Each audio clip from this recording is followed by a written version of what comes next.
inseriu aqui, até para inserir o Ricardo aqui na conversa, entender um pouco o mercado da época, cara. O que era a década de 80, o mercado de tênis, e por que o Air Jordan foi um negócio que explodiu.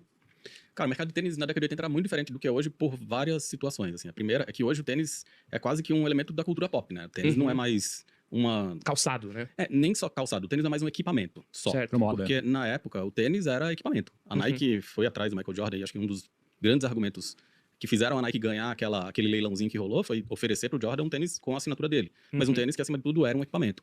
Eu acho que era um período mais embrionário da indústria de artigos esportivos como um todo. E acho que quando vocês falaram da Nike, mudar o negócio ou explorar um território novo, não era exatamente isso, porque estava tudo dentro dos esportes. A Nike nasceu como sendo uma marca de artigos esportivos que, porventura, por um acaso, surgiu numa área onde as pessoas praticavam muita corrida, né? No Oregon, a galera corria ao ar livre, corria na montanha, e por isso a Nike nasceu como uma empresa de running.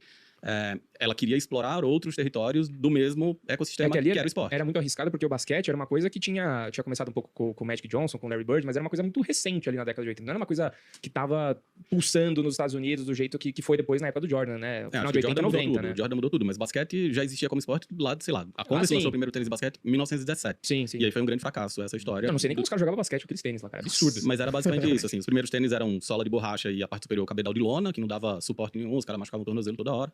Chegou a Adidas na década de 70, lançou tênis de basquete de couro, que já mudou bastante, durabilidade, essa coisa do grip na quadra e etc. E aí acho que a Nike veio com essa coisa de ter alguém não só endossando, como personificando o tênis, né? Tinha essa... No filme eles fazem essa piada, né? Quando fala, vamos batizar o tênis com o nome do Jordan, o cara falou, mas vai fazer o quê? Vai fazer um Jordan para as pessoas enfiarem o pé dentro? Não era bem isso, mas virou essa piada. Eu acho que, estamos falando de anos 80, a Adidas estava dominando o mercado esportivo, muito por conta do lifestyle. Acho que o filme fala um pouco disso também, né? Estamos dando spoiler aqui, é doidado, mas não tem como. Não tem problema. O spoiler é que, assim, no final o Jordan assinou com a Nike. Então, quem não sabia disso, o fim do filme é esse. Né? O fim do filme é esse. Provavelmente tem um Jordan só por causa disso, tá? O Jordan era uma pessoa, né? Hoje a gente tava conversando um pouquinho antes de começar a gravação. Tem uma molecada que usa os Jordan e... Não sabe o que é. Sabe que o Michael Jordan foi um jogador de basquete, mas... Mas é interessante a gente falar sobre isso também. Não depois, tá ligado nessa coisa da história. Como a marca vai crescendo e acaba sendo maior do que tudo, né?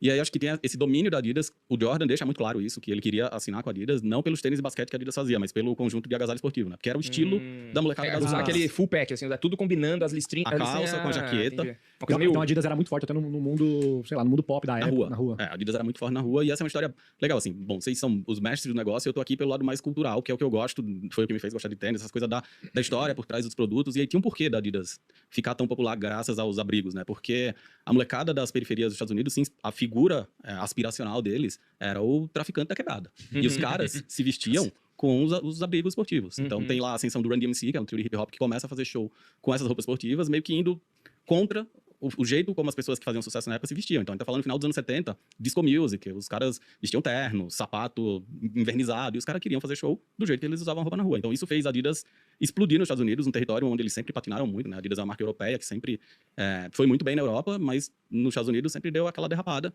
E isso fez com que a Adidas ficasse muito grande. A Adidas já era uma marca esportiva que atuava em várias categorias esportivas. Futebol, corrida, próprio basquete. Então era um território semi-inexplorado para a Nike, porque eles achavam assim, puta, somos americanas, berço do basquete, como assim a gente não vai explorar o esporte mais popular, o segundo esporte mais popular do nosso país?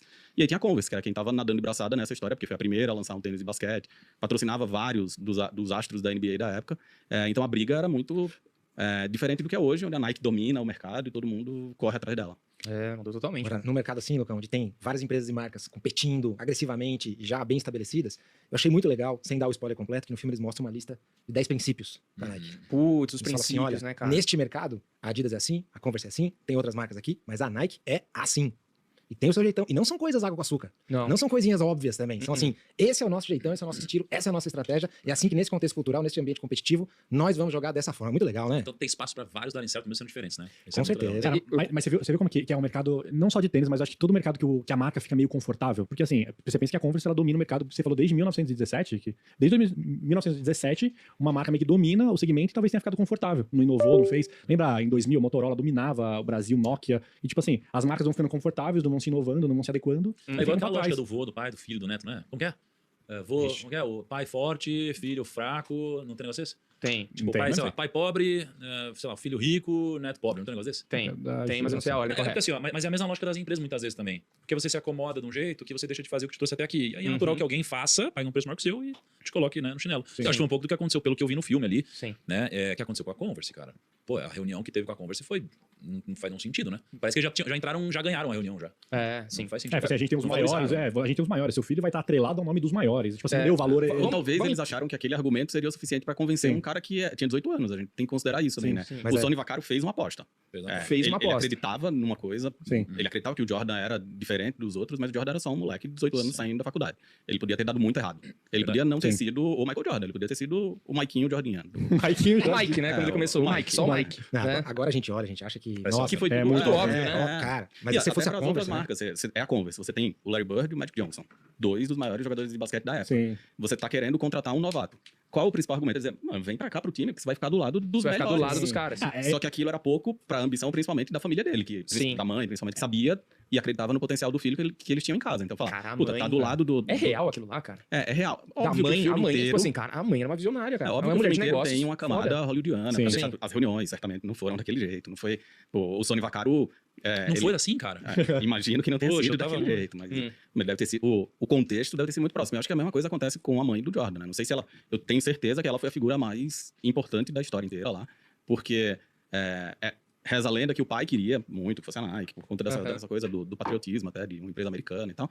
E a mãe era meio reticente e o Jordan não queria mesmo, né? Ele não queria nem ir pra reunião. Todos os amigos dele Sim. na Adidas, ele falou assim, pô, É quero lógico. ser E da ele turma. usava, né? Existem fotos da época dele jogando de Adidas, treinando de Adidas. Adidas tem essas fotos aí, eu como... Bem acho que deve guardadas. estar grudado no mural lá, falando assim, vocês falaram de cagada? A maior cagada da história da nossa empresa. Óbvio que tem outras coisas que eles acabaram fazendo melhor, mas acho que essa é muito emblemática. O Jordan queria, ele queria. Ó, eu anotei